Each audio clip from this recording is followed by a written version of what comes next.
Eduardo, bienvenido, realmente un gusto tenerte aquí en esta tu casa. Muchas gracias, Mauricio, por la invitación. Es un gusto estar aquí presente y a las órdenes. Bueno, hablábamos antes de iniciar esta entrevista.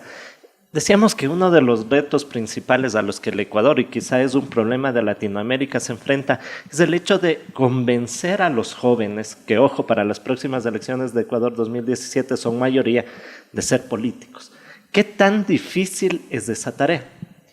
Bueno, realmente es un tema muy complicado. Se ha metido mucho en el imaginario de la gente, en el colectivo social, que el político es una persona perversa, mala, que busca el interés personal por sobre el interés de la comunidad. Y eso es algo que tiene que ir cambiando. Los políticos estamos con un fin, y el de servir a la sociedad, el de tratar de promover políticas públicas para beneficiar a la sociedad en general en su crecimiento económico, en su crecimiento cultural, en el crecimiento, en el desarrollo urbano. Eso es algo que tiene que entender poco a poco la ciudadanía, la gente, y claro, tratar de ir desmitificando aquello que los políticos siempre somos los malos de la película, los que tratamos nuestros intereses por sobre los intereses de la comunidad. Y eso lamentablemente es un tema bastante común y siempre se lo encuentra en las calles, ¿no? Cuando se sale a recorrer la gente dice, pero son los políticos de siempre que vienen y nos proponen muchas cosas y a la hora llegan y no cumplen lo que ha dicho. Y eso se da por un tema en el que lamentablemente el Ecuador está empañado por un populismo, por las propuestas ya que tratan de convencer a la gran mayoría, pero que en la práctica son realmente impracticables, son inejecutables. Y eso es algo que hay que ir cambiando poco a poco. Hay que ir cambiando, pero la pregunta es ¿cómo? ¿Qué se ha hecho? ¿Qué estrategias vamos develando detrás? Nosotros en Políticamente hablamos justamente de cómo se puede hacer cómo se puede elaborar una estrategia en base a eso para empatar con los intereses de la sociedad en común y que además sean los intereses del Estado-nación en este caso. Justamente, el reto actualmente de la política es su profesionalización. Y parte de su profesionalización es cómo se comunica lo que uno verdaderamente piensa como soluciones al país para que tengan pegue, para que tengan llegada, hueco ante la sociedad. Y justamente ahí entra lo que es la estrategia política, la comunicación política, las estrategias de cómo llegar con el mensaje adecuado a los distintos sectores a los que uno tiene que enfocarse. Y justamente eso es un trabajo que se tiene que hacer de una manera muy profesional, con asesores, con gente experta, que te sepa direccionar y decir, ok, muy bien, este es el territorio, esto es lo que queremos transmitir, estas son nuestras soluciones como partido político y cómo las hacemos que sean en un mensaje entendible para los ciudadanos.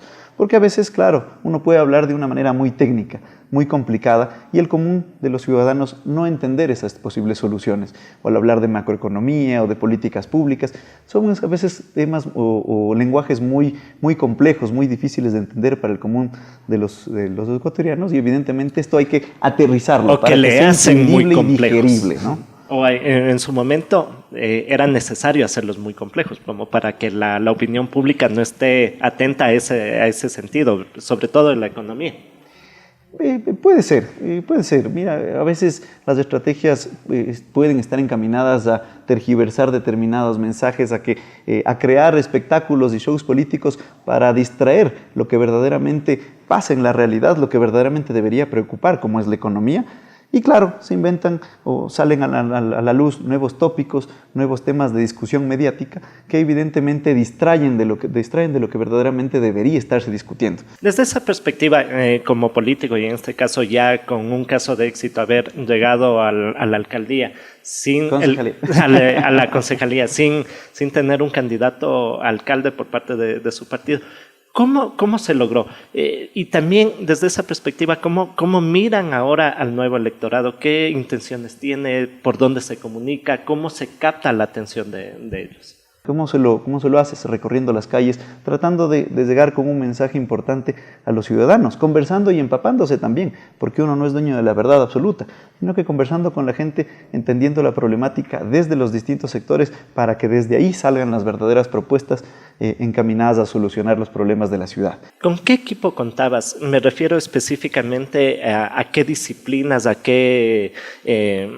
profesionales se juntaron contigo para justamente captar esa intención de voto, captar o escuchar de manera sabia lo que el pueblo demandaba. Y si haces una retrospectiva, ¿qué te habría faltado? Mi equipo era directamente mi familia, un grupo de compañeros del movimiento político con los que nos sentábamos a conversar y a definir las estrategias que teníamos que implementar en territorio. Sin duda, esto poco a poco va cambiando. Ya sentado en el Consejo Municipal, uno ya entiende mucho más que necesita gente que te tiene que estar apoyando en términos de comunicación, de estrategia territorial, inclusive de mediciones estadísticas, de cómo van los niveles de conocimiento, los problemas de la ciudad, para poder identificar directamente los mensajes, para llegar con mayor profundidad. Entonces, esto es parte de la profesionalización. Sin duda que las próximas elecciones en las que eventualmente participe serán mucho más profesionales. Pero creo que la primera participación fue sumamente importante y vino plagada de una serie de experiencias de algunos miembros de mi familia o de amigos que habíamos participado en otras campañas políticas y vimos qué era lo que habían hecho bien algunos candidatos y qué era lo que habían hecho mal. Y lo pusimos en práctica. Y definitivamente eso fue lo que funcionó. Cuando hablamos de las próximas elecciones, ¿decimos las del 2017 o concejalía? A ver, eso lo definirá el tiempo. Sin embargo, yo estoy enfocado en lo que es el trabajo en el Consejo Metropolitano de Quito y evidentemente mi enfoque por lo pronto está destinado a lo que es el desarrollo local. El quiteño más bien siempre ha estado como con ese lado político, pero que entra y sale. De hecho, hay una frase que se ha repetido en la historia del Ecuador cuando se dice último día de nepotismo y primero de lo mismo. ¿Por qué? Porque hacían revolución y al día siguiente entregaban las armas. ¿Ha variado? Son más de 200 años de historia del quiteño, como se le conoce. ¿Ha variado? ¿Está más dispuesto a conversar, a escuchar? ¿Cómo lo ves? Bueno, Quito siempre ha sido una ciudad de libertarios, una ciudad de gente luchadora que busca las libertades, que busca la defensa de los derechos ciudadanos. Pero siempre hay una marcada línea divisoria entre lo que es la política nacional y la política local en la ciudad de Quito. En la política nacional se da lo que tú dices, Mauricio, justamente una ciudad conflictiva que siempre está en la lucha, que siempre está peleando y tratando de promover cambios importantes en el país. Y en lo local pasa lo contrario.